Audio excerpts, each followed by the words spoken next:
कहानी की शुरुआत में हमें एक बेहद खौफनाक रेगिस्तान दिखाया जाता है। एक ऐसी जगह जहां जिंदगी और मौत के बीच बस एक पतली सी लकीर है। यहाँ ऐसे लोगों को भेज दिया जाता है जो आम समाज के लिए या तो बेकार हो चुके होते हैं या फिर इतने खतरनाक कि उन्हें आम इंसानों के बीच रखना मुमकिन नहीं होता। इस रेगिस्तान के एक तरफ है कंफर्ट जोन होता है, जहां खाने पीने, रहने और पहनने की हर सुविधा मौजूद है। लेकिन इस चमक दमक के पीछे छुपे हैं ऐसे राज जो किसी जहन्नुम से कम नहीं। और दूसरी तरफ हैं वे लोग जो भूख और मजबूरी के चलते नरभक्षी बन चुके हैं। इनके पास न खाने को कुछ है, न पीने के लिए पानी, इसलिए जो भी इन्हें मिलता है उसे मार कर खा जाते हैं, फिर चाहे वह इंसान ही क्यों ना हो। इसी बीहड़ रेगिस्तान में आज एक लड़की को छोड़ दिया जाता है जिसका नाम है आर्लेन। और यहीं से शुरू होती है ये खौफनाक कहानी। आर्लेन को यहाँ छोड़ने के लिए दो पुलिस ऑफिसर आते हैं, क्योंकि आर्लेन ने कुछ ऐसे अपराध किए हैं जिनकी कोई सज़ा तय नहीं की जा सकती। इसीलिए अब उसे अपनी बची हुई जिंदगी इसी दीवार के उस पार बितानी होगी। इसके बाद उसके साथ जो कुछ भी होगा उसकी कोई जिम्मेदारी अमेरिकन सरकार नहीं लेती। यह बात वहां लगे बोर्ड पर साफ लिखा होता है। अब आर्लेन पूरी तरह से खुद के भरोसे है। इस बीच हम देखते हैं कि उसके पास एक कागज है जिस पर लिखा है फाइंड द कंफर्ट। इस बीहड़ और सुनसान रेगिस्तान में वह अकेली आगे बढ़ती जा रही है। दूर दूर तक कोई दिखाई नहीं देता, लेकिन फिर भी वह इसी उम्मीद में चलती रहती है। कुछ देर बाद उसे सामने एक क्रैश हुई कार दिखाई देती है। वह उसके अंदर थोड़ी देर आराम करने का फैसला करती है। कब उसकी आंख लग जाती है उसे खुद भी पता नहीं चलता। अचानक किसी के आने की आवाज़ से उसकी नींद खुल जाती है। वह देखती है कि कुछ अनजान लोग हाथों में हथियार लिए उसकी तरफ बढ़ रहे हैं। उनके चेहरों पर हैवानियत साफ झलक रही होती है। आर्लेन भागने की कोशिश करती है, लेकिन अब बहुत देर हो चुकी होती है। वे लोग उसे पकड़ लेते हैं और मारकर बेहोश कर देते हैं।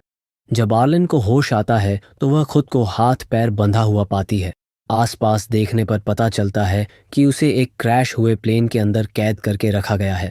तभी वहां एक औरत आती है जो बिना किसी हिचक के आर्लेन के हाथ और पैर काट देती है और फिर उन्हें अपना सुबह का नाश्ता बना लेती है। जी हाँ, आपने बिल्कुल सही सुना, सुबह का नाश्ता, क्योंकि यही वे लोग हैं जिनके बारे में हमने शुरुआत में बात की थी, नरभक्षी। असहनीय दर्द के कारण आर्लेन वहीं बेहोश हो जाती है, लेकिन किसी को उसकी जरा भी परवाह नहीं होती। इसके बाद हम इस पूरे नरभक्षी परिवार को देखते हैं जो संख्या में काफी बड़ा है। ये लोग अपनी फिटनेस का बहुत ध्यान रखते हैं, लेकिन साथ ही इन्होंने कुछ इंसानों को कैद करके भी रखा हुआ है ताकि इनके खाने में कभी कोई कमी ना पड़े। इसी बीच हम अपने दूसरे किरदार जेसन को देखते हैं जो इसी नरभक्षी ग्रुप का हिस्सा है। जेसन का एक छोटा सा परिवार भी है जिसके साथ आगे चलकर बहुत कुछ गलत होने वाला है। अब कहानी का रुख जाती है कंफर्ट जोन की ओर। यहाँ की जिंदगी बिल्कुल उल्टी है। यहाँ हर तरह की सुविधाएं मौजूद हैं, खाने के लिए भरपूर खाना, पीने के लिए साफ पानी, कुल मिलाकर यहाँ किसी चीज की कमी नहीं है। इधर आर्लेन नोटिस करती है कि उसे एक काल कोठरी जैसी जगह में बंद करके रखा गया है जो शायद इन लोगों का स्टोर रूम है। तभी उसे ऊपर से किसी की दिल दहला देने वाली चीख सुनाई देती है। उस आवाज को सुनकर वह डर के मारे अपने पूरे शरीर पर अपना ही वेस्ट लपेट लेती है। अगले दिन वही लेडी उसे लेने के लिए आती है। आर्लेन के शरीर पर लगी गंदगी देखकर वह घिन से भर जाती है और तुरंत पीछे हट जाती है। लेकिन खाना तो इन्हें खाना ही है, इसीलिए वह पानी लेने चली जाती है। इसी दौरान आर्लेन वहां पड़ी एक लोहे की रॉड चुपचाप अपने पास छुपा लेती है। जैसे ही वह लेडी वापस आती है, आर्लेन उस पर जोरदार हमला करती है और उसे जान से मार देती है। उसे ऐसा करते हुए पास ही बंद एक कैदी देख लेता है, लेकिन वह कुछ बोल नहीं पाता क्योंकि इन लोगों ने उसकी जुबान उसी सुबह नाश्ते में खा ली होती है। खैर, अब आर्लेन वहां से एक स्केटबोर्ड चुराती है और जान बचाकर भाग निकलती है। वह स्केटबोर्ड पर लेटकर काफी दूर तक निकल जाती है, लेकिन ज्यादा देर तक नहीं। अब वह पूरी तरह थक चुकी होती है। आखिरकार वह वहीं रुक जाती है। तभी उसके पास एक बूढ़ा आदमी आता है जिसके हाथ में एक ट्रॉली होती है। वह आर्लेन को ट्रॉली पर लात मारकर बैठाता है और उसे खींचते हुए कंफर्ट जोन के गेट तक ले आता है। दरअसल वह आदमी बहुत बूढ़ा है, इसीलिए अभी तक आजाद घूम रहा है। अगर वह जवान होता तो अब तक किसी की प्लेट में होता। जब कंफर्ट जोन के लोग आर्लेन को इस हालत में देखते हैं तो तुरंत समझ जाते हैं कि यह काम नरभक्षियों का ही है। वे उसे अंदर ले जाते हैं, उसकी मरहम पट्टी करते हैं और रहने के लिए उसे एक घर भी देते हैं। आर्लेन अगले 5 महीने वहीं रहती है। अब हम उसे पहले से काफी बेहतर हालत में देखते हैं। उसे एक प्लास्टिक की टांग भी मिल चुकी होती है और अब वह यहाँ सुकून की जिंदगी जी रही होती है। दूसरी ओर हम फिर से जेसन के पास लौटते हैं। वह अपनी बेटी केट का एक स्केच बना रहा होता है क्योंकि वह एक अच्छा पेंटर है। तभी उसकी पत्नी आकर बताती है कि घर में खाना खत्म हो चुका है। जेसन अपनी पेंटिंग छोड़ता है और पास ही बंद एक लड़की के पास जाता है जिसे उसने बांध रखा होता है क्योंकि आज वही लड़की उसके परिवार का खाना बनने वाली होती है। हालांकि वह लड़की उसके सामने हाथ पैर जोड़ती रहती है, लेकिन जेसन के दिल में जरा भी रहम नहीं होता। वह एक ही झटके में उसका सिर धड़ से अलग कर देता है और फिर उसके शरीर के छोटे छोटे टुकड़े कर देता है। दूसरी ओर एक सुबह हम आर्लेन को देखते हैं। वह अंदर से पूरी तरह टूट चुकी होती है। जब जब वह आईने में खुद को देखती है, उसे अपनी कोई ना कोई कमी साफ नजर आती है। उसके कटे हुए हाथ और पैर उसे हर पल उस दर्द की याद दिलाते रहते हैं। अब वह किसी भी हाल में उन नरभक्षियों से बदला लेना चाहती है। इसी इरादे से एक दिन वह बड़ी मुश्किल से एक बंदूक चुरा लेती है। फिर वह कंफर्ट जोन के पीछे वाले रास्ते से बाहर निकल जाती है, वह रास्ता जहां से बहुत कम लोग आते जाते हैं। उधर हम जेसन की पत्नी शेलन और उसकी बेटी केट को देखते हैं। दोनों जरूरी सामान ढूंढने के लिए बाहर निकली होती हैं, इस उम्मीद में कि कुछ काम की चीज मिल जाए। कुछ ही देर बाद आर्लेन की नजर उन दोनों पर पड़ जाती है। वह चुपचाप उनके पास जाकर खड़ी हो जाती है। शेलन डर के मारे आर्लेन के सामने हाथ जोड़ लेती है। वह कहती है कि वह उसे कुछ नहीं कहेगी, बस उसे जाने दे, क्योंकि उसके साथ उसकी छोटी सी बेटी है। लेकिन जैसे ही आर्लेन को पता चलता है कि शेलन एक नरभक्षी है, उसका गुस्सा फूट पड़ता है। आर्लेन कहती है, मैंने भी तुम लोगों से अपनी जान की भीख मांगी थी, लेकिन तुमने मेरे हाथ और पैर काट लिए थे। और बिना एक पल की देरी किए वह शेलन को वहीं गोली मार देती है। केट कुछ समझ ही नहीं पाती कि उसकी माँ के साथ अचानक क्या हो गया। वह बस सन्न रह जाती है। आर्लेन की नज़र उस बच्ची पर पड़ती है। उसे उस पर तरस आ जाता है। वह केट को मारती नहीं, बल्कि उसे अपने साथ लेकर कंफर्ट जोन वापस आ जाती है। रास्ते में उन दोनों को वही बूढ़ा आदमी देख लेता है। वहां केट को एक खरगोश पसंद आ जाता है। आर्लेन उसे खरीद देती है और फिर केट को अपने घर ले जाती है। आर्लेन का मन किसी भी हाल में उस बच्ची को चोट पहुंचाने का नहीं होता, क्योंकि वह जानती है इस सब में केट की कोई गलती नहीं है। दूसरी ओर काफी देर इंतजार करने के बाद जेसन घर से बाहर निकलता है। उसकी पत्नी और बेटी अभी तक वापस नहीं आई होती। वह उन्हें ढूंढता हुआ इधर उधर भटकता है। तभी उसकी नजर एक कूड़ेदान पर पड़ती है, जहां उसकी पत्नी की लाश पड़ी होती है और कौए उसे नोच नोच कर खा रहे होते हैं। यह नज़ारा देखते ही जेसन समझ जाता है कि यह किसी ऐसे गिरोह का काम है जो बच्चियों की सप्लाई करता है। तभी उसकी नज़र उसी बूढ़े आदमी पर पड़ती है। जेसन उसके पास जाता है, अपनी बेटी केट की तस्वीर दिखाता है और पूछता है कि क्या उसने उसे देखा है। बूढ़ा आदमी जवाब देता है, हाँ, लेकिन एक शर्त पर। जेसन पूछता है, क्या शर्त? बूढ़ा आदमी कहता है, तुम्हें भी मेरे जैसा ही एक स्केच बनाना होगा, तभी मैं बताऊंगा कि तुम्हारी बेटी कहाँ है।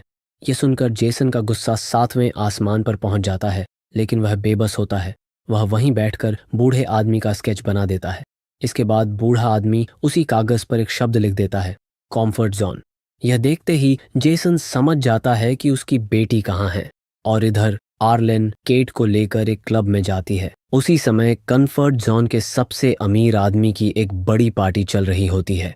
इस पार्टी का मालिक है जॉन। जॉन असल में पूरे इलाके में पाउडर की सप्लाई करता है। पाउडर से आप समझ ही गए होंगे कि मैं किस चीज की बात कर रहा हूँ। उसी से एक टैबलेट बनती है जिसे खाने के बाद इंसान एक अलग ही दुनिया में पहुंच जाता है।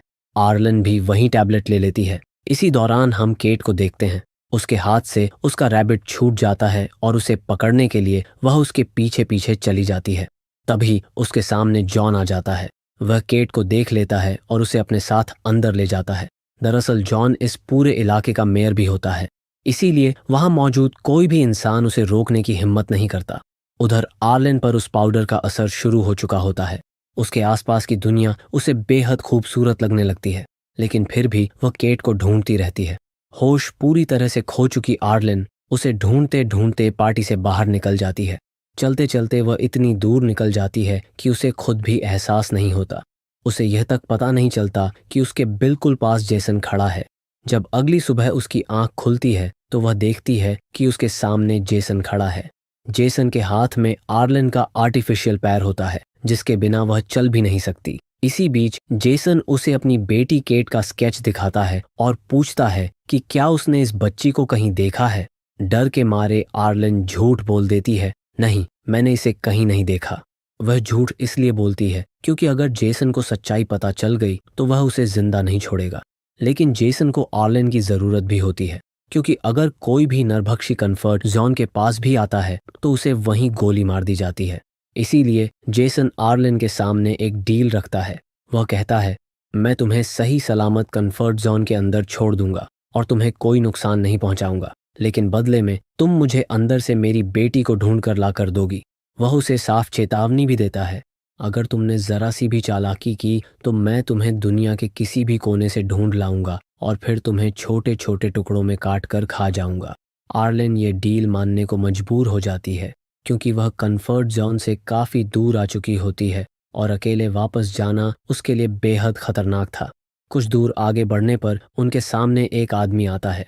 वह उसी नरभक्षी खानदान का हिस्सा होता है, यानी वह भी एक नरभक्षी है। वह जेसन से सौदा करता है, इस लड़की का पैर मुझे दे दो और बदले में मैं तुम्हें पेट्रोल दूंगा। जेसन मना कर देता है, क्योंकि अगर उसने ऐसा किया तो उसकी बेटी उसे कभी नहीं मिल पाएगी।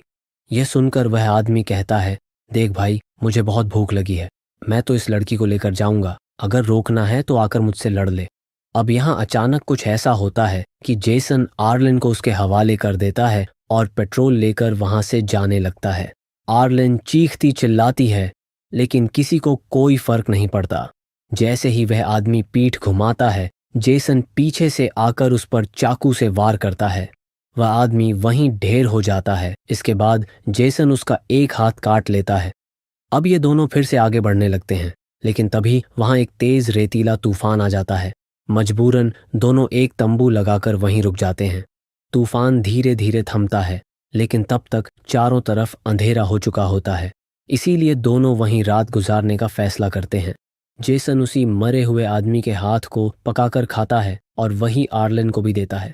दोनों के बीच लंबी बातचीत होती है। वे एक दूसरे को जानने की कोशिश करते हैं। जेसन बताता है कि जब वह 16 साल का था तो वह एक बोट के जरिए अमेरिका आया था, लेकिन बॉर्डर पर उसे पकड़ लिया गया क्योंकि वह गैर कानूनी तरीके से देश में घुसा था। तभी से वह इसी इलाके में रहने को मजबूर है। वहीं आर्लिन अपनी कहानी सुनाती है। वह पहले नेशनल सिक्योरिटी एजेंसी NSA में काम करती थी, लेकिन उसे दुश्मन देश के एक आदमी से प्यार हो गया। प्यार में अंधी होकर उसने उसे अपनी कुछ सीक्रेट इन्फॉर्मेशन दे दी।